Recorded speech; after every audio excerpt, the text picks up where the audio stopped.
So, why did the Scarecrow win an award? Because he was outstanding in his field.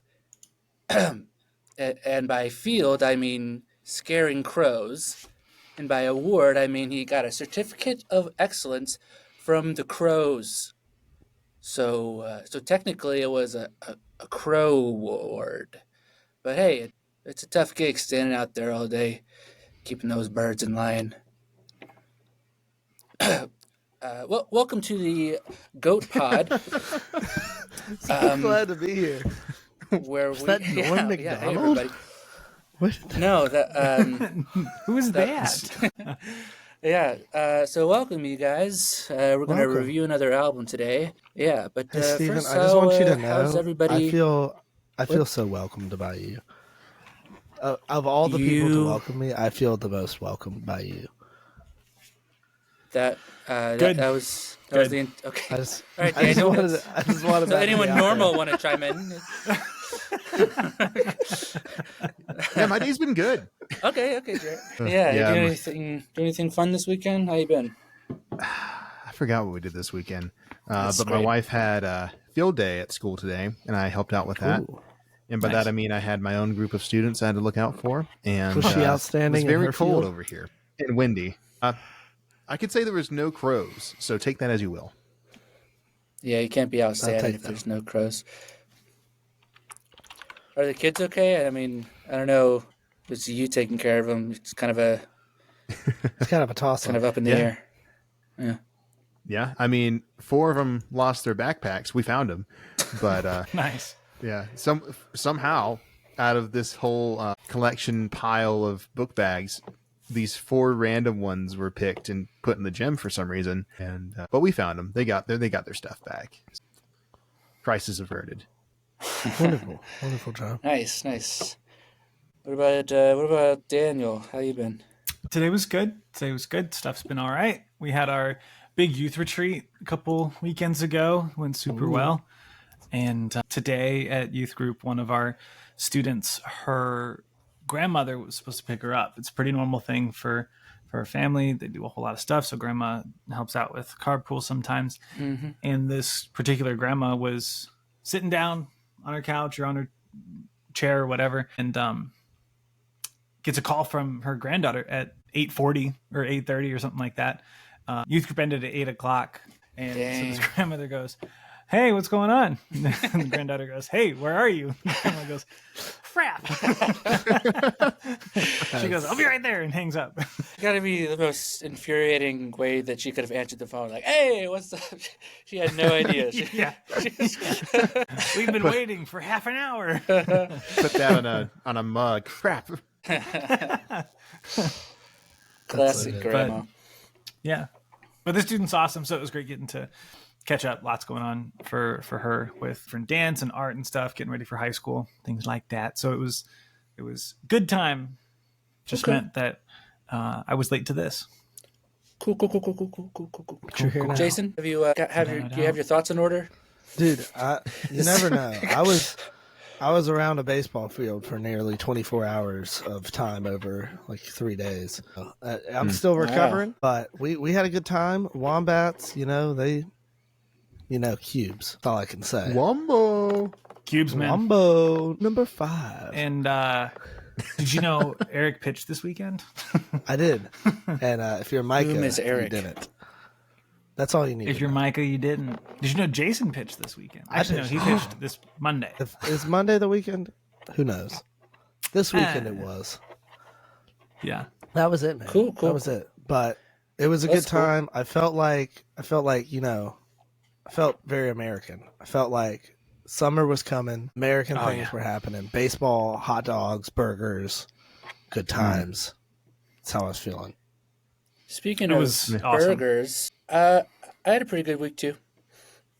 Wonderful. That's great. You got a new phone? Did get a new phone. Yeah, yeah. It's a Google Pixel. Nice. Yeah, so I'm pretty excited about it. Dude, Pixel Hey, World is Steven, great. I have a question. Actually, I have a question. It's really important. Okay, sure. Steven, what have you been up to? How was your week? It's been pretty good. I got a new phone, Has and it been Nice. clunky? it's been What pretty kind of clunky. phone? It's a Google Pixel, Nice. and I've been it's finals here at school, and I've been I feel that. which for me is just Yeah. like writing a bunch of essays and stuff. It's like take home stuff.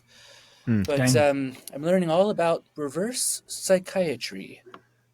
Oh, Psychiatry?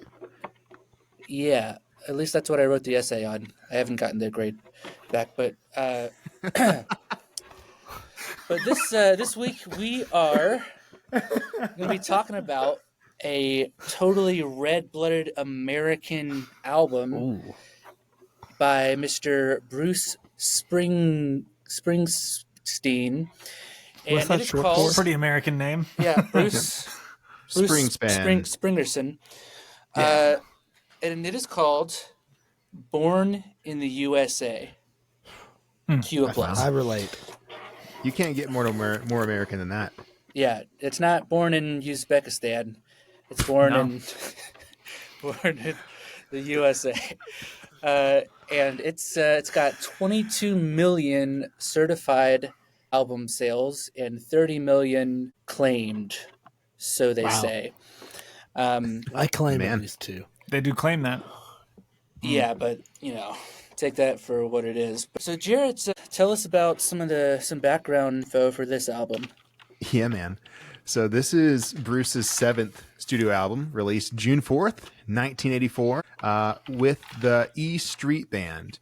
And this is following the Nebraska album that came before this, which that one he did completely solo. Nebraska was a departure from what he's been doing, which is recording with a band, the E Street Band. So Nebraska was completely just himself and a 4-track tape. And so this sees the return of the E Street Band. And I'm actually gonna read, if you can hear that, from the booklet.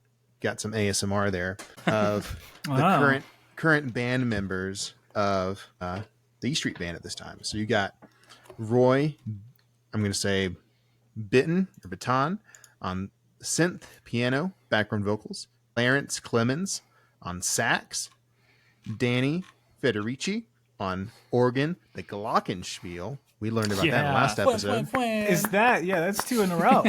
Yeah, baby. which is not Glock the is xylophone. back. Love the glockenspiel. It's here. Here to stay. And then Gary Talent on bass, Steve Van Zandt on acoustic guitar and mandolin, harmony vocals, obviously Bruce Springsteen, and then Max Weinberg on drums. Nice. And the producers for this album are John Landau, which is, I really should research how to pronounce some names.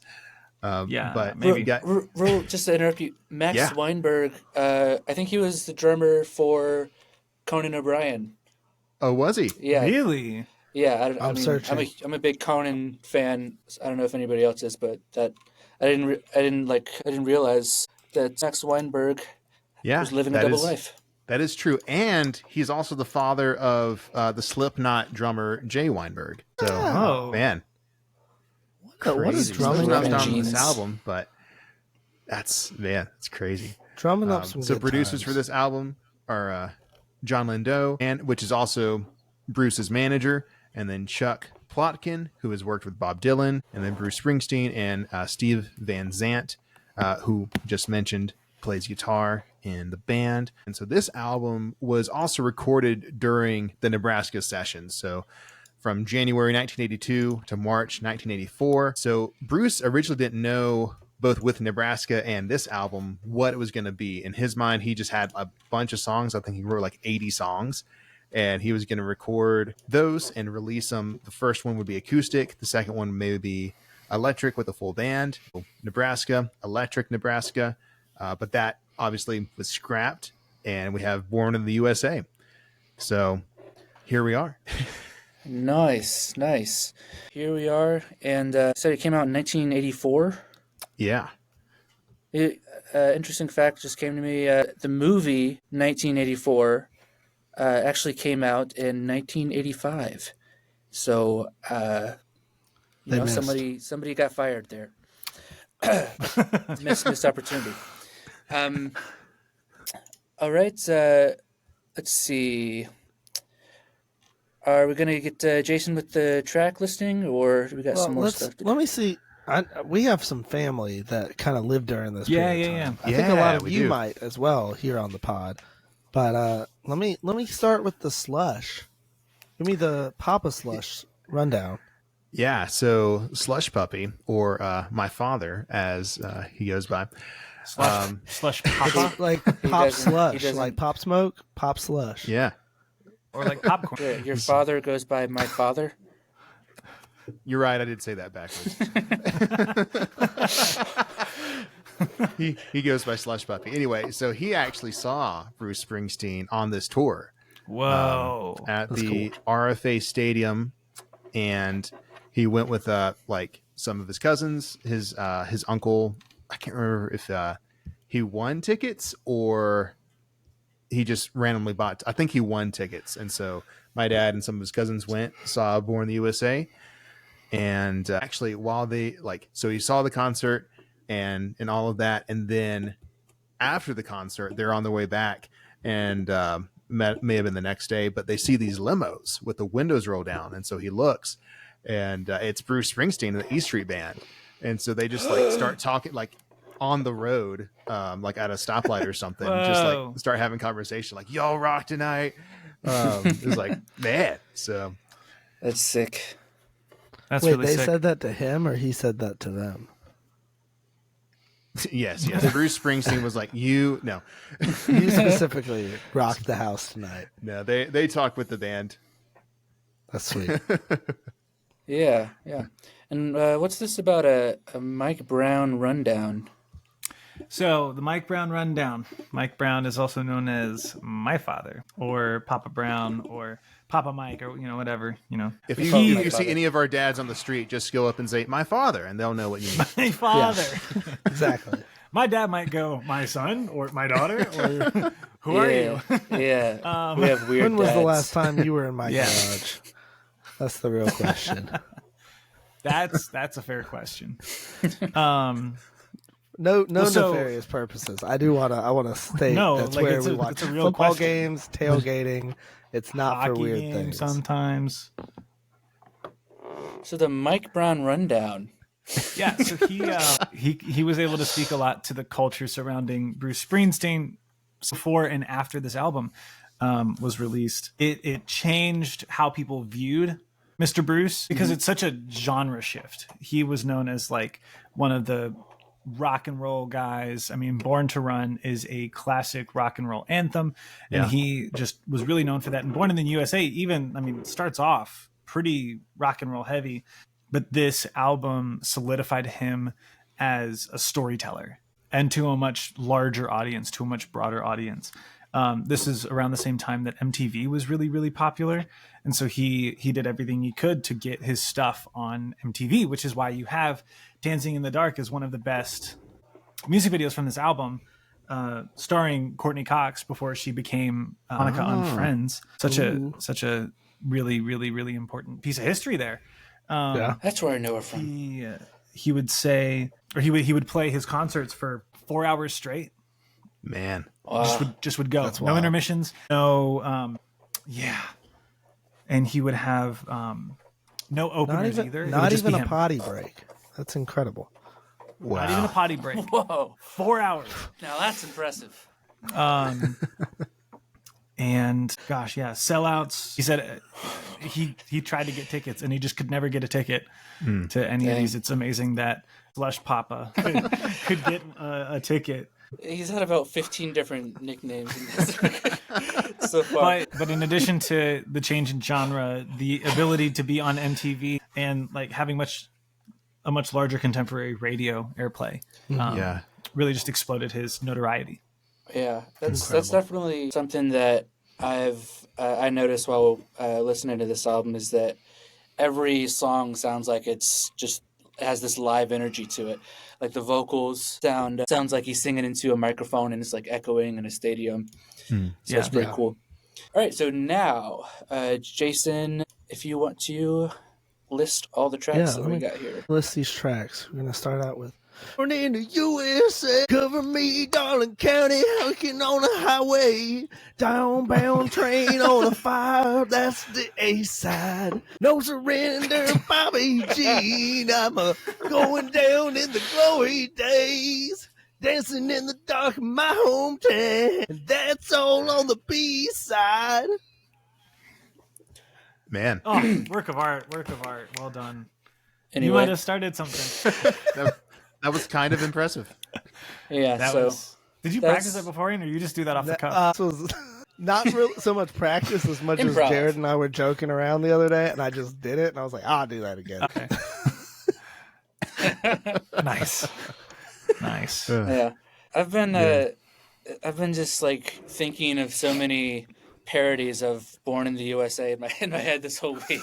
Also, real quick, born premature in a C-section. Born, yeah, with these tiny little fingers. Yeah. Anyway, my God, it's Jason. Speaking of, so he obviously, if you have a CD, there's no sides. But this was the first commercially produced CD in the U.S. that the U.S. manufactured itself. So it was born in the USA. It was. This was the first CD born in the USA? Wasn't made in China or somewhere else far off. This was the first CD produced by American factories. I just want to say, as we move into lyrics and themes, I think we can all recognize that this album is the theme of America. Like, I hear it and I just feel the 4th of July and like hot dogs and like fireworks. Yeah. Yes. High fives and yeah. I don't know if this album created that vibe in America or America created that vibe in this album, but it's all encompassed. Just wanted to say that before we get into Steven's leading us through some lyrics and themes here. Yeah, so that does lead into the lyrics and the theme is pretty good, because the "Born in the USA," the song, is often like this USA anthem, and I remember hearing it 4th of July, like watching fireworks. I don't know if Jared, if you ever went to like the Wake Forest, like July 3rd. Yeah, but it's definitely not as straightforwardly patriotic as a lot of people assume. It's it's about like a guy home from Vietnam and like trying to get a job and like totally getting thrown out on his ass. So one thing that I wanted to like hear your guys' opinion about is, do you think the album as a whole is patriotic? I know the "Born in the USA" song is sort of mixed, but just as a whole, in terms of the vibe of the album and the messages in the music, what do you guys think? I'd go on vibes alone, very patriotic. Yeah. On lyrics and like what he's actually telling people, it kind of like you were saying, it kind of like two crossing trains, and you're like, well, I feel the vibes of freaking 4th of July while singing about these like really hard times and like not so much love of America, and I wouldn't even say hate of America, but just like this weird disdain period in this man's life. Mm-hmm. Yeah. Right. Yeah. I would say it's definitely 100% American in everything, but this isn't like patriotic in the sense of like, we are like, if you buy, listen, support this album, whatever, you are supporting the country of America and we are citizens together. Like, it's not like that big giant body of Americaism, but it is like, you can't escape the America that's in the DNA of this album. Yeah. Especially, we haven't talked about it yet, but the album cover is a butt, and it's the most American butt that I've ever seen. So it definitely, at least you obviously have never seen Captain America. Oh, that's a very American butt too. As far as I'm concerned, that's America's ass. Yeah. But yeah, I'm with you guys. It's definitely on like a superficial, like surface level, it feels very American. But the lyrics and like the messages in it are a bit more mixed and nuanced, especially the last song, "Hometown." Yeah.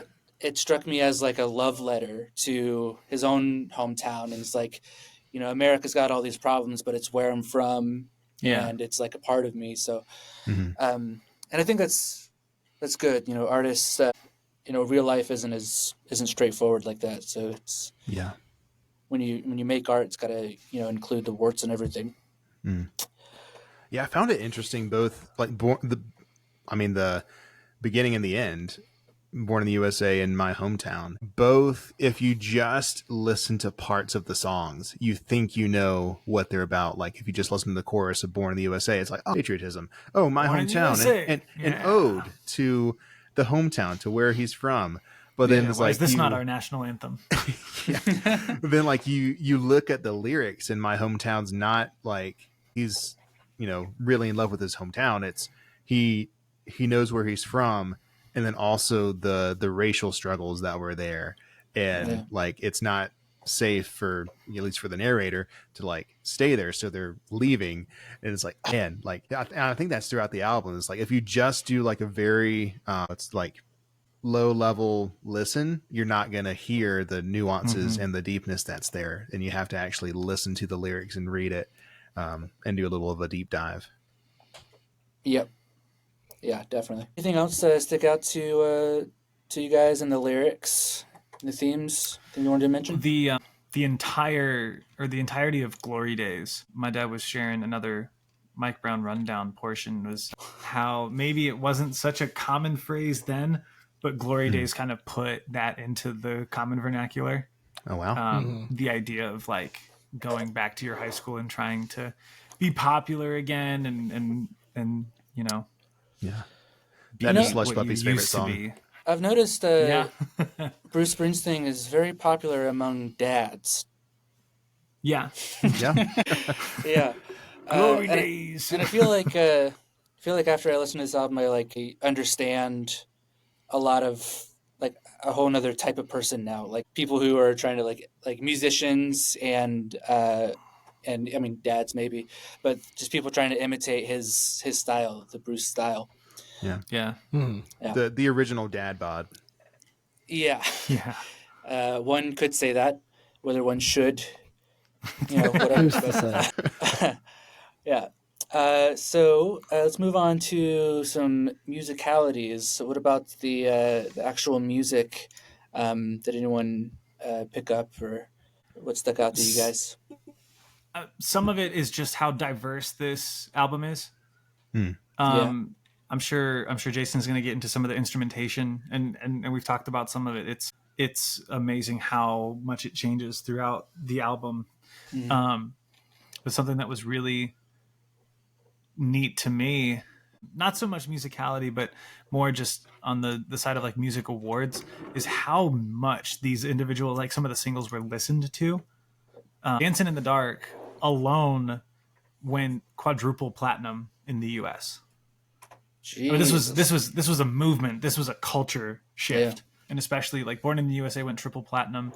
It's got themes coming out of, going back to lyrics and themes coming out of well past the Vietnam War, but we're still talking about it. We're still, this is still a hurt that is there, that he's writing about, that he's expressing. And then Glory Days went platinum. Not only did he make an album that like transcended his own prior popularity within the rock community, but the theme for me throughout this whole thing is that he just exploded on the map.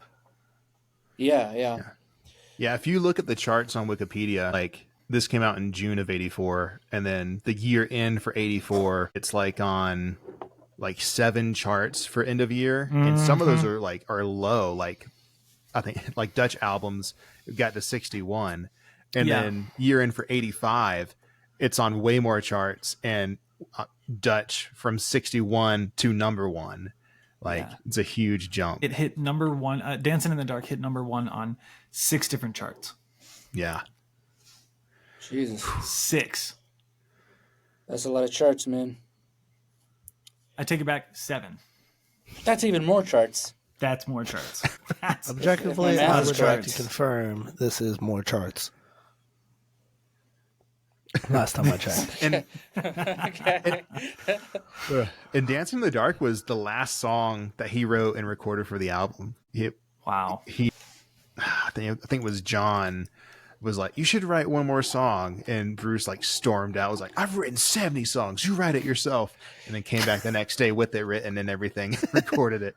Yeah, that's another thing that's interesting about this album. They wrote like something like 100 songs. They just narrowed it down to these like 11 or 12 or so songs. Yeah. And you really should listen to Nebraska if you have the chance. It is a totally different vibe entirely. But like in this time period, he recorded and wrote all of them at the same time. So it's technically like 20-ish songs that are released out of the 80, but like both of those albums have the same feel as far as like the lyrics go. Different instrumentation and musicalities, but yeah. Yeah, this kind of goes back to the lyrics a bit. But this album is like profoundly working class sounding. Like a lot of it is about working, and he mentions trains a weird amount. We love trains. Yeah. We love trains. I love trains. Yeah. Move the trains. Move the trains. Move. Trains. Yeah. Which, this is, it's kind of funny because, there's a story about him and, meeting him in the limo at the beginning of the podcast. But, Yeah. but yeah, it's very working class and like blue collar, which I appreciated. And I could really like picture, I don't know, I'm obsessed with The Office because I'm a white guy. But in the warehouse, I can really just picture, Bruce Springsteen playing. Just glory days. Yeah. They'll pass you by, man. Yeah. So what about some needities, some musical needities? So something I found really neat. Itties. A lot of times you can miss when recording getting a good like history of what was happening during the recording process. But this one actually has some really good records on it. If you go on the Sound on Sound website, has a really good just walkthrough of it, but it has this picture of a layout of the studio. And if you pull it up, I'll just say go look at it on your own. You can like hear the setup in the mix.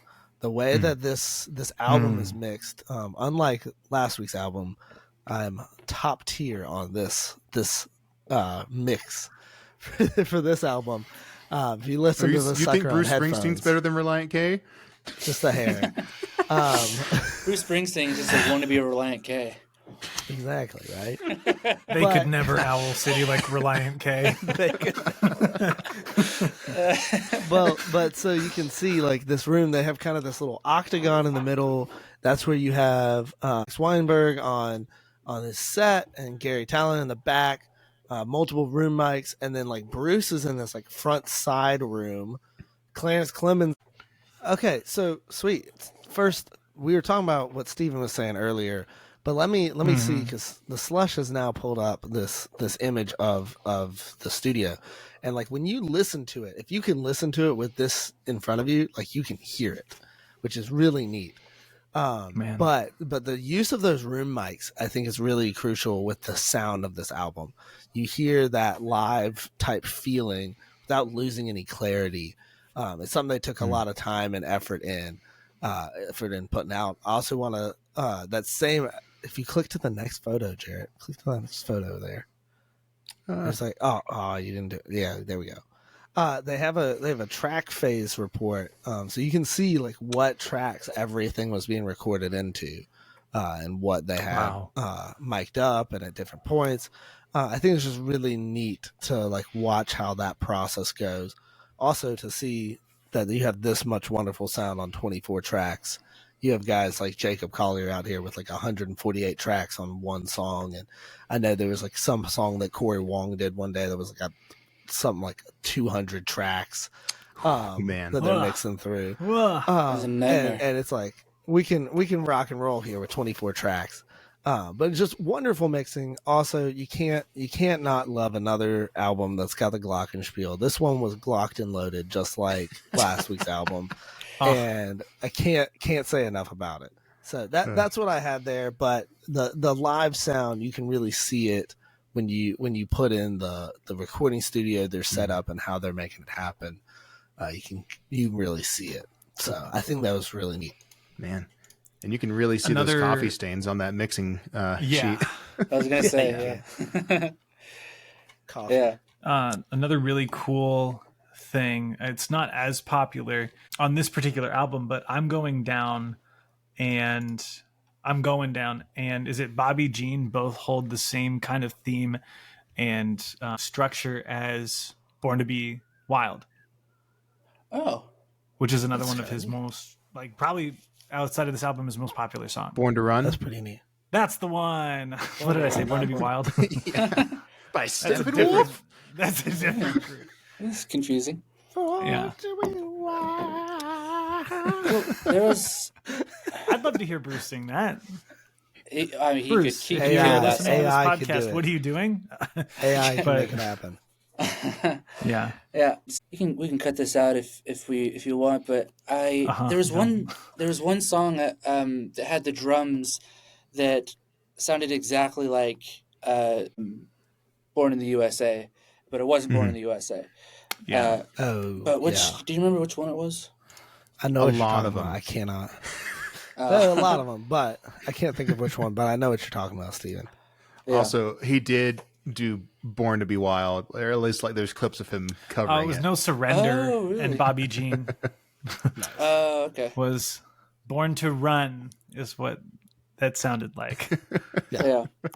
I was listening I on could my see that. first listen through. I was listening to No Surrender. I was like, I didn't know Born to Run was on here, and it wasn't. So, Yeah. Little did he know he was wrong. yeah, I was right. Yeah, another thing that definitely stands out in this album is that it's definitely from the 80s. There's a lot of Definitely. 80s sounding sounds like throughout the tracks, and some synths were in there too. Mm-hmm. That I noticed. And it was very upbeat for most of the songs, despite whether or not it was like a very serious subject matter or not, it was still freaking like crazy upbeat 80s style. Yeah. Sure. I feel like No Surrender is probably like maybe the most quintessential 80s song on the album, at least like in melody. So? But that's my opinion. It's a dope song. It is. Yep. Good music. What about music videos? I know we were talking about how MTV was, at its height, and it was flourishing, in the 80s when this came out. Do we have anything interesting about the music videos that we wanted to talk about? I'm on Fire won MTV's Video Music Award for Best Male Video. Oh. When it aired in 85 maybe. Nice. Yeah. Oh, 85. That's when it was. 1984 came in out. 85. In 85, it won Best Male Video. Sweet. Man. Yeah. Yeah, I think just about every single, except maybe one or two, has a music video. Personally, time. I think what? I said it's about time. That's a good one too. I actually watched that today earlier. Yeah. I was feeling a little nostalgic. Did you really? I was feeling a little nostalgic. Maybe we'll make a post on that later. Man, 2021 was so long ago. I know, man. For those of you who don't know, Jason and I were in a band called City and Forest, and we have a music video. We're in a band. You are the band, City and Forest. We are the band. We are the myths, the legends. We're at a the band, distance. the myth, the legend. But anyway, I can't remember which ones don't have a music video, but most of the music videos are like performance pieces for the most part, except for I'm on Fire and Glory Days a little bit. And I don't know. Personally, I'm not like always the biggest fan of performance. Like if it's just like them live, like if they're singing along and doing things, like great. But if it's just a live music video, sometimes I feel like that's cool, but I'd like something else. I feel like if I'm with you, but I feel like if any album could get away with it, it's this one, because Bruce Springsteen is known so much like for his legendary live performances, and I don't know about his other albums, but this album, you just can't not hear it in that live style. Yeah, exactly what Jason was saying earlier. It's like it feels and sounds live because of that room.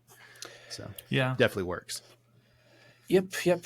And let's move on to some highlights. For me, I was not expecting so many like songs that I recognized on this. Like I suspected that Born in the USA was going to be on this album, and I was not disappointed. Well, I'm a touch psychic, but whoa, that's spooky. Clairvoyant. Fair enough.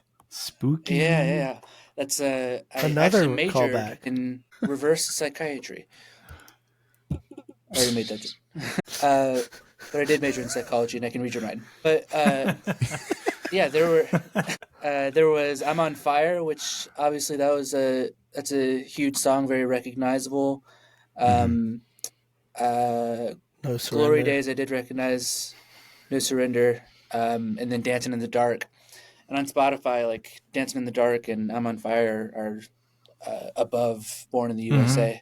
Yeah, it's wild. And their listens. So yeah. So what about you guys? What was your favorite parts of the album? It's hard because there are so many highlights.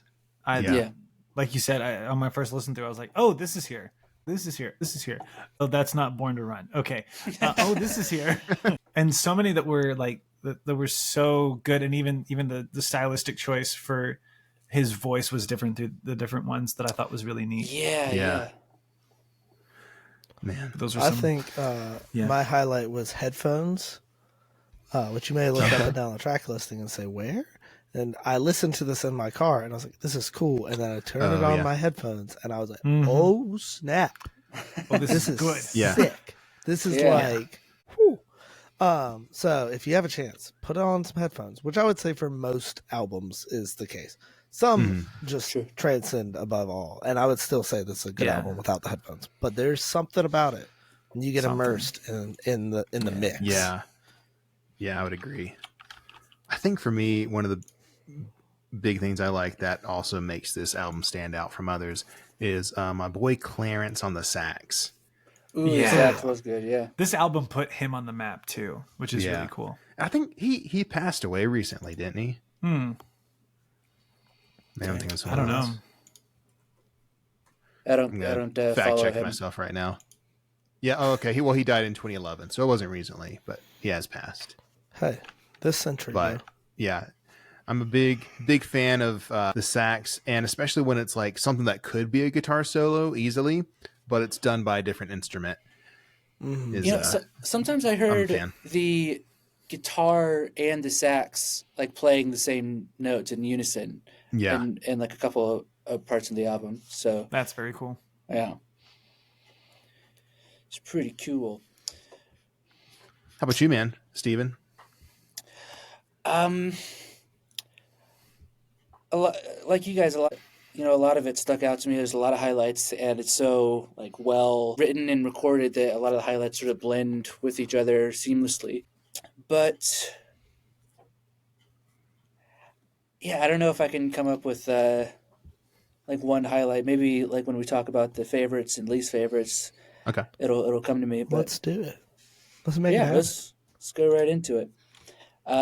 Let's start with our favorites, and then we'll go to least favorites. So why don't you start us off, Mr. Jason, or Wombat Cubes? I have to say, is my favorite has to be Bobby Jean, and it's on Vibes alone. It's not like a lyrical thing. Lyrics are cool, but I just Bobby Jean comes on and I'm there for it. So yeah, that's my Vibes alone pick. All right. That's a good one. That's respectable. I understand that. Daniel, what about you? I'm with Jason, and it's pure vibes. I like it. It really is. It was first listen, and I'm like, man, this kicks. And then I heard some of the lyrics. I'm like, this kicks a little less because he's talking so much about being 16. I'm like, Bruce, what are you doing? But holy cow, Bobby Jean, it felt, I was listening to it and pollen is in the air and it sucks.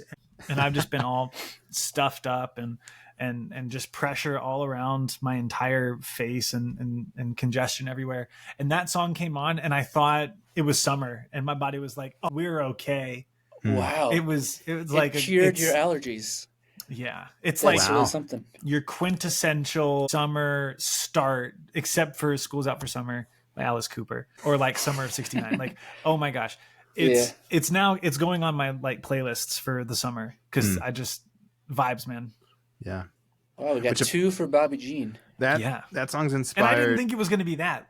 Well, I thought it was going to be Dancing in the Dark. There's something about starting a song with 2, 3, 4, boom. Yeah. There's something about it. It just drops. It just hits so well. Yeah. Well, apparently that song was also inspired by Van Zant was about to leave the band at the time. And so obviously like it's written from like a perspective of like maybe a lover leaving or just a good friend leaving, but especially that good friend leaving. Van Zant was leaving at this time. He's now back in the band. But he left after the recording of this album. So.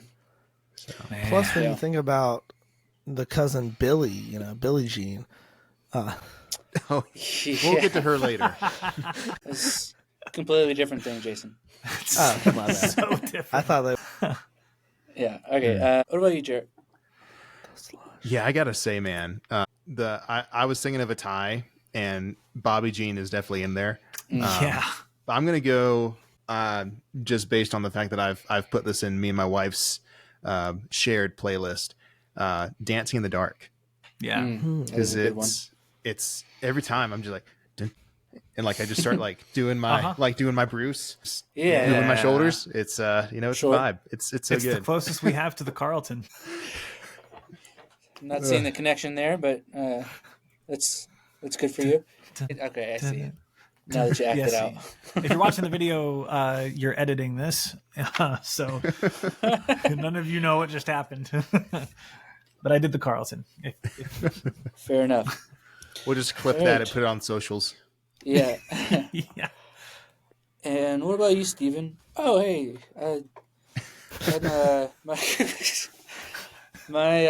Let's see. So we did not plan this or discuss it before, but I was probably going to say Bobby Jean.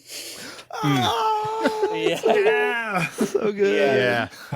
But I will give a second one just so there's not so much homogeneity in our answers. But Bobby Jean. Bobby Jean's tight. Yeah, it was like this great song, like summer song, just on this musical level. But the lyrics also, I really liked them, despite Daniel's criticisms. He hates Bruce Springsteen, but that's all right. Okay. Yeah, but it was it gave it some heart, and the whole theme about a friend or a lover leaving and not being able to say goodbye. And I don't know if you guys know, but in 1984 they didn't have Instagram. Whoa! So you couldn't keep up with your friends. But they had Facebook though, right? Yeah. No, I don't even think they had Facebook. I think that's back when was it just the gram? They had MySpace, right? Yeah. No, that was Yellow Pages. I was in. They had AOL, right? All right. What are some other old forms of communication before we move on? T9. They used T9 back then. The postman. I was checking the Sanskrit drawings and. So Steven, what are you going to say is your favorite? Let's see. I am going to say my favorite is My Hometown. Oh, okay. I really liked it. So Raleigh, because it sort of gave me. I'm going to reference The Office again, but Andy when he was like, I wish there's a way to tell that you're in the good old days when you're in the good old days. Yeah. And that's like the profound like ending line. Him talking about him sitting on his father's lap and his father's like, take a look around. This is your hometown. Because, hometown is so, you usually think about that in retrospect, but he was, trying to get his son to really take it in, to know that he's in, these good old days before he leaves them. Which I thought that was nice. And it was an acoustic sounding song, which I also like too. So I think I'm going to go with My Hometown. Nice. And I think that's something to say. Like, all four of us basically have Bobby Jean as our favorite. And obviously two of us, for the sake of the Spotify playlist, have also chosen other ones. Yeah. It's not like a Dire Straits situation where like three of us really only like one song. You're the least worst one. But all four of us really like one, and we like the album in general. And I think that's just a testament to Bruce Springsteen and his writing and his his craft. Yeah, he's definitely a true musician. Nothing against Britney Spears, but this one really took the cake. All right, least favorites. We can go in the same order. Wombats, Cubes. If you want. I think my least favorite's gotta just be probably Darlington County. Don't have a real big reason other than the rest kind of stood out a little bit higher than that. But apparently I agree with all of Spotify listeners who have listened to that one the least of these songs. So I didn't know I agreed with the public so much, but apparently I do. Fair enough. Daniel, what was your least favorite? It's tough because there's no song, to quote Steven,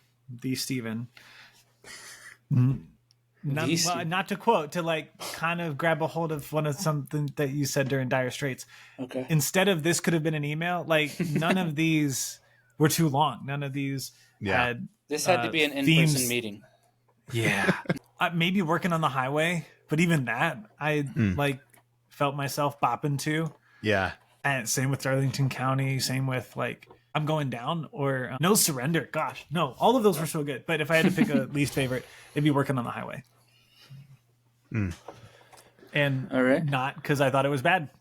Yeah, it's just your least awesomest one. Yeah, it's just my least favorite. Yeah, you could say that, I guess.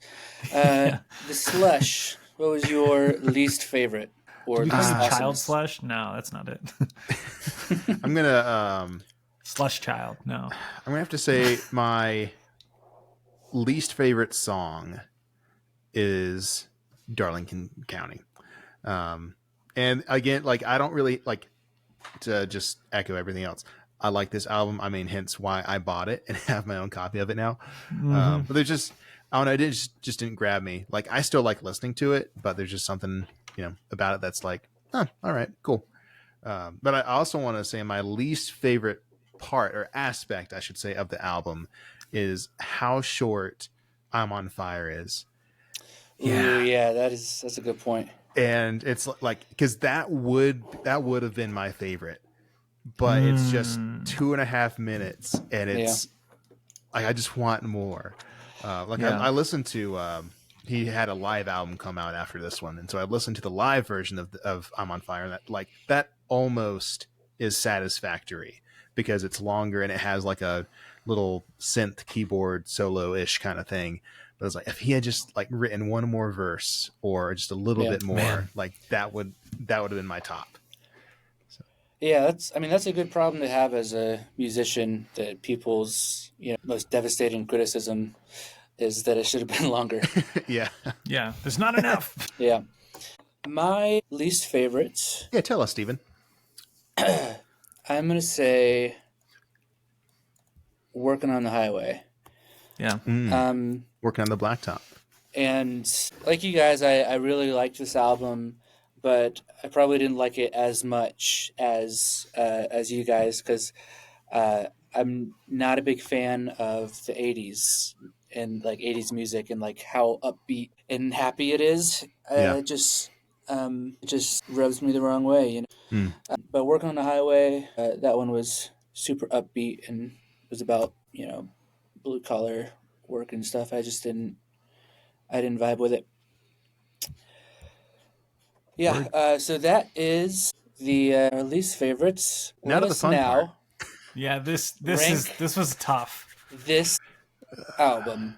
So before we do that, where can I see like all the albums that we've ranked so far, so I know like where to put?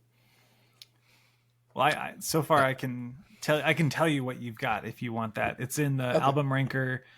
It's on the in the Google drive. Sheets. Okay. Are you able to like But you gotta go to put a Larson link Fun in the Time. chat or something? Yeah. Or even like just copy and paste like my okay, here we go. Oh, there we go. Oh, see, that's the move. Well done. There we go. Good job, team. There we go. Okay, so album ranker guys, what are we thinking? I've already put mine, so don't judge it off of me. I've already put mine. Okay. Yeah. So we let's go in the same order. Jason, where's this one going for you? I think we're gonna have to land for me at number 4. So right between Supernatural and Dangerous. I was rocking with Okay. it more than Dangerous, more than The Wall, more than ...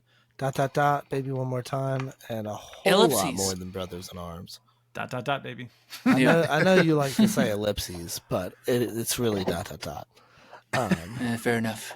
I don't know what they're teaching you in psychology, but It's not quite as bad as period, but Yeah.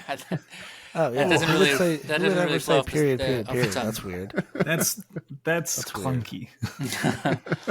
Dan, where did you put yours? I'd put mine at 4 as well. Mine's between Supernatural and Sgt. Pepper's Lonely Hearts Club Band. There were a few that like towards the bottom of my list. They're like, oh, it's better than you, better than you, better than you. But determining where I really wanted to place this was really difficult. But Yeah, I hear that. Jarrett, what do you think? man, this is tough, man. I'm looking at my rankings right now and I'm freaking out. Because I'm really tempted to put this at 4, but I'm not, and I'm going to put this at 3. okay. Ooh, So pumped up. where is that? That's above Pump up the jams. Supernatural Pump and it up. Dangerous for you. Okay. Yeah, so this is in between Abbey Road and Supernatural for me, Yeah. Interesting.